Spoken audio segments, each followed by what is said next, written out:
Hello everyone, I'm the Clarity Babe. My name is Emma and welcome to my channel. I am a quirky weirdo who's obsessed with personal development and I like sharing my insights. So that's exactly what I'm going to be doing today by giving you 5 creative, out-of-the-box, strategic, probably unexpected self-love practices that you can implement right away in your, yes, I'm about to rhyme, day-to-day. And I'm going to make this super creative by giving each one of these practices its very own nickname. And you're probably wondering, what? Well, I find that symbols work. I also find that symbols make personal development really fun and more memorable. So by giving each one of these practices its very own persona and its own life, so to speak, it's gonna help you remember them. And if any of these names are absolutely horrendous for you and you just have to trash them, then replace the name and even comment down below with some name ideas or contact me on any of my socials and yeah, we can make that work. We can make this work because personal development is not a one-size-fits-all experience whatsoever. You have to find what works for you, hence personal development. Without further ado, if my quirky weirdness and this topic entices you or anything of that sort, then please keep on watching. But don't only keep on watching. If you want to see more of this quirky weirdness and more conversations that revolve around personal development and clarity in our intentions and our life fulfillment, then feel free to subscribe, hit that like button, don't forget to ring the bell, all of those YouTube comments that I'm still trying to figure out to this day. But yes, keep on watching for the 5 creative, out-of-the-box, strategic self-love practices. The first self-love practice that we're going to be going over today, I like to refer to as the coach. And the reason why I call it the coach is because I like to imagine what a sports coach does for their team.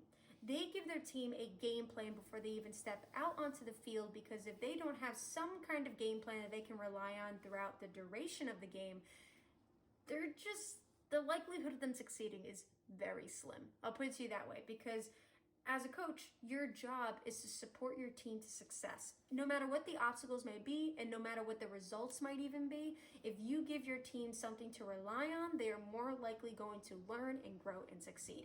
And you are going to be your very own coach before you even leave your bed. And you're going to do this by giving yourself a game plan mindset for the day, by asking yourself one really simple but important question. And that is, am I going to be my friend today or am I going to be my enemy today? This refers back to that really famous saying that we all hear all the time about, we can be our own worst enemy, our own best friend. It's all a matter of decision, choosing one option over the other. And if you decide to choose to be your friend, then you know what's entailed in that. You know that that requires compassion, that requires listening to yourself, that requires understanding and being gentle with yourself and being productive and helpful and supportive. Whereas maybe being your enemy has everything to do with sort of being hard on yourself, or you're beating yourself up, or you're sort of distancing yourself from meaningful connections and so forth and so on. So you need to ask yourself before you even get out of bed, what kind of person do you want to be for yourself that day? So then no matter what crazy hectic BS might be happening around you during the day, you know that you have some kind of mindset that's going to support you throughout it and that you can rely on to help you through it. So that's number 1. The second creative, strategic, out-of-the-box, self-love practice that we're going to be going over is called the ritual, which is exactly what it sounds like. This has everything to do with building routines that structure you and help you and support you when it comes to having a productive day. Now, personally for me, productivity is very important. I value productivity. And if you value productivity, I think that this type of self-love practice is going to be extremely helpful for you, because the ritual is about building routines and habits that support your goals, because it can be really easy, especially if you're in quarantine, let's say, and you're spending a lot more time at home. It's very easy to forget what day it is. It can be super simple to become lethargic or lackadaisical and just not be in the mood to do things or not even know what to do. What do you want? What do you want? It's not that simple. What do you want? God damn it. What do you want? But if you have some kind of structure in your day, you're allowing yourself a chance to be productive, even if you don't always feel like it. And I find that the structure provides me with this sort of balance in my, not only my day, but also in my life. That when I am doing activities and tasks, such a hard word, that support my goals and what I'm looking to achieve, even if it's the smallest thing like working out or eating healthy or read or anything like that, and I choose to act in alignment with all these different values that I have, it's going to make me feel a lot more balanced and fulfilled throughout the day. So that is the second self-love practice, called the ritual. And like I said, if these names are horrendous, feel free to replace them. I don't mind. Some of them are kind of basic. I'm not going to lie. But in the words of one of my actual friends, you're basic. The easiest structure to produce first is a morning and evening routine, something that wakes you up and something that winds you down. And if you want me to dive into some morning and evening routine ideas, feel free to comment down below or follow me and ask me on one of the socials that will be probably somewhere floating around here again. All right, the third creative strategic self-love practice that we're going to talk about is called the Lifeline. I am someone who used to suffer really badly from anxiety. I used to also think that anxiety had a hold over me before I had a hold over it. It was almost like anxiety had its own home inside my mind, inside my body, that I was only a guest to, and they ran the show. So I decided a few years ago that I wanted to change this, because I need to understand that if I don't take some kind of control over myself and how I decide to respond to my anxiety, it's just going to consume me and swallow me whole.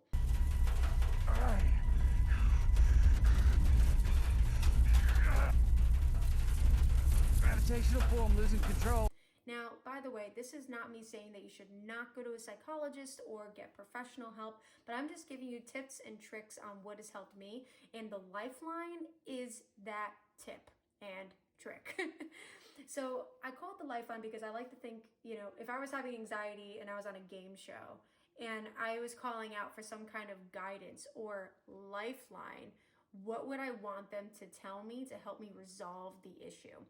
And I came up with 3 magnificent questions that I actually ask myself in this order to help me calm and resolve some of my anxiety so I can think more clearly and handle whatever needs to be handled. And the 3 questions are as such. Number 1, am I in any immediate danger? Number 2, is this thought productive or not? And number 3, is this thought helping me or hurting me? See, here's the thing. The way your brain responds to anxiety is very similar to the way your brain responds to danger. So if you're able to immediately shut down that first question, if you can tell yourself, I'm not in any immediate danger, that does something really special to the brain, I personally found, where I immediately feel calm pretty quickly. Because even though you still have to wind yourself down, you kind of switched off the part of your brain that was responding the way it was responding, like the fastest. And I find that nipping that in the bud from the beginning, from the get-go, is super helpful when it comes to the rest of the questions. Because after I can figure out that I'm not in any immediate danger, and then I ask myself, is what I'm even thinking productive? Does this have anything to do with any goal that I am trying to accomplish or achieve right now? If I can also answer no to that question, then that's another tier that helps me calm down, because not only am I not in danger, but this isn't even useful for me. How is this even useful? Because I value productivity, and if what I'm thinking is not adding to my productive lifestyle goal, let's say, then why am I letting it control me so much? I need to have more confidence. So as this is happening, I'm gaining more confidence and control. And then the very last question, which is just kind of like the cherry on top of the cake or ice cream sundae, whatever you want to call it, I ask myself, is what I'm thinking helping me or hurting me? It's like, I know that this is probably hurting me. And I don't want to feel hurt, because why should I feel hurt? And I know that some of us believe that we deserve to feel pain at times and that we deserve to feel hurt, but I beg to differ. I think it's okay to say that I don't want to feel pain anymore. I don't want to feel hurt anymore, because it's not benefiting me and it's not benefiting anyone else. So when I decide that what I'm thinking is not helping me and that it's hurting me, it's just like the final like icing on the cake that reminds me that my anxiety is pretty much irrelevant in comparison to the big picture of my life. And that's what gives me that control to calm down and to handle it. Now, this does not mean that I am ignoring the anxiety. This just means that I'm getting the anxiety to a place that's small enough for me to be able to look over it and observe it and analyze it and reflect on it and do that shadow work or whatever needs to get done so I can take care of it in a much more clear and critical thinking way in comparison to before. Because in the midst of the anxiety attack, it feels nearly impossible to start critically thinking about it. So that's why I gave myself the Lifeline, where I just asked myself 3 basic questions that get me to a point where I can finally start tackling this in a way where I feel like I'm in control rather than the anxiety controlling me.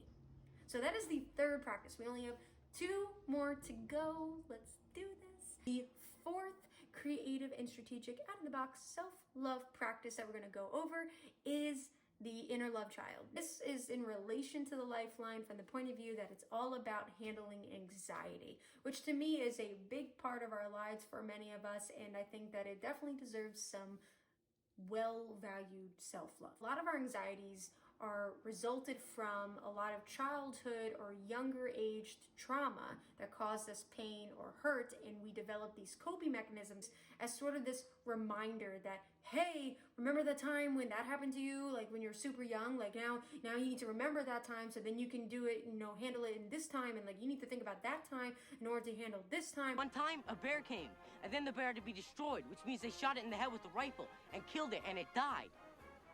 You must know, Michelle. So kind of like it sort of manifests itself from your inner child to the present moment, which is very stressful. And we all have an inner child, by the way, every single one of us, because all of us have experienced pain or hurt or confusion or disappointment at younger ages, and it has allowed us to grow from those experiences and then use those old habits to help us out as far as they can possibly go. But here's the thing, as you're evolving, your habits need to evolve too, which can also cause anxiety because there might be a part of you that wants to expand and you're just wondering, why can't I do it? And then you start beating yourself up because you're not where you want to be, or you're not acting the way you want to act, or you're not feeling the way you want to feel, or you're not thinking the way that you want to think, and it's overwhelming you, causing even more anxiety. So here's the inner love child. The inner love child has to do with giving that inner child that feels pain whenever you're currently inflicted with something that causes you pain. You're giving that inner child that's nestled within all of us the compassion, the love, and the empathy that it needs in order to feel reassured that everything's going to be okay and that you're going to grow. And the reason why this is very important is because many of us beat ourselves up. But like if we saw a child in front of us crying, we would immediately want to console that child. We would want to remind them that everything is going to be okay. So if we're willing to do that for a child in front of us, why aren't we willing to do that for a child within us? A child that maybe doesn't understand that very concept, because consciously in the present moment, you know that life moves on. You know that there is a resolution somewhere, somehow in this mess. You know that you're going to move forward from this one way or another, whether it's painful or not. But your inner child doesn't see it that way. All your inner child feels is that threat that it felt when it did experience that pain, and it just wants you to understand that pain, even if that is not helping you anymore. So the way that you help this inner child is by giving it the same kind of compassion that you would give to any other child that you would see right in front of you. The best way to look at it is that you only are doing what you know. But if what you know is no longer helping you, then it's time to learn more. And that's what the inner love child provides you, is with this opportunity to take on learning something new about the way you can handle anxiety, something new about the way that you can handle shame, handle guilt, handle sadness, handle adversity or obstacles that your inner child did not understand at the time. So that's pretty much what the inner love child is all about. I know that seemed to be a little bit of a confusing one. If anyone needs more elaboration, then I can always just do a singled out video talking about really any of these self-love practices in more detail. The fifth and final creative, strategic, out-of-the-box self-love practice that we're going to be talking about is called the alignment. This has every single thing to do with your values, which is what the Clarity Babe is all about. It's all about getting clear about what adds value and fulfillment into our lives, which again, if that's something that interests you, you know what to do. But if you are acting in alignment with your values, then what you're doing is supporting what makes you feel full and whole. And that has a lot of connection with like imposter syndrome or feeling like you aren't successful even if you have, let's say, a list of accomplishments and achievements, because that happens a lot. You know, we see these actors and actresses that have won so many awards and yet somehow have horrible, feelings towards what they've accomplished. And the way I like to look at it is you're not acting in alignment with your values. There's some type of glitch in your personal system of thinking where you believe that the achievements are what's going to make you feel whole, when really it's you acting in alignment with your values that are going to make you feel whole. The awards mean nothing if you do not identify and resonate with what you just won. And the way that I recommend doing that is by sitting down with a pen and a paper or an iPad or whatever you want to use and writing and listing down your values. What are the biggies? Put those at the top. And then next to each of those values, write down some things that are activities or actions or tasks that you're doing that support those values. And then ask yourself, do you feel like you're doing enough? Do you feel like you're doing what you should be doing to help support those values? And at what scale are you doing them? And do you feel like you've prioritized them well? If you put in this time and this effort to really understand what you value and how you can support that lifestyle of what you value, it's going to make a world of difference. A new fantastic point of view. I'm not kidding, because you're going to start to understand what you need that's outside of everybody else. This has everything to do with you. So, focus on that.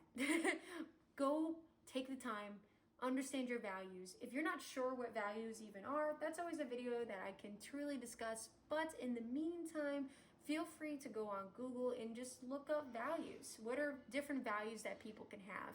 And write down what resonates with you, and then kind of see where you are in that playing field. This kind of work does provide you with structure, but it also provides you with hope, because you could see that there are different ways that you can really attend and accommodate what makes you feel good and what makes you feel that wholeness, so to speak.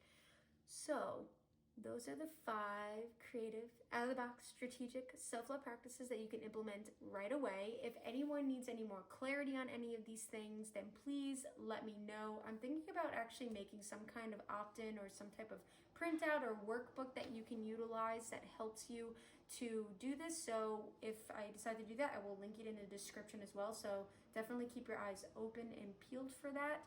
And I'll update any social media accounts with that workbook if that's something that you're interested in. So be sure to follow. I am the Clarity Babe on all of my platforms, as you can see. So it's pretty easy. But yeah, thank you so much for tuning in, and we will talk very soon. Have a good one, everyone. Happy self-love practicing. Bye.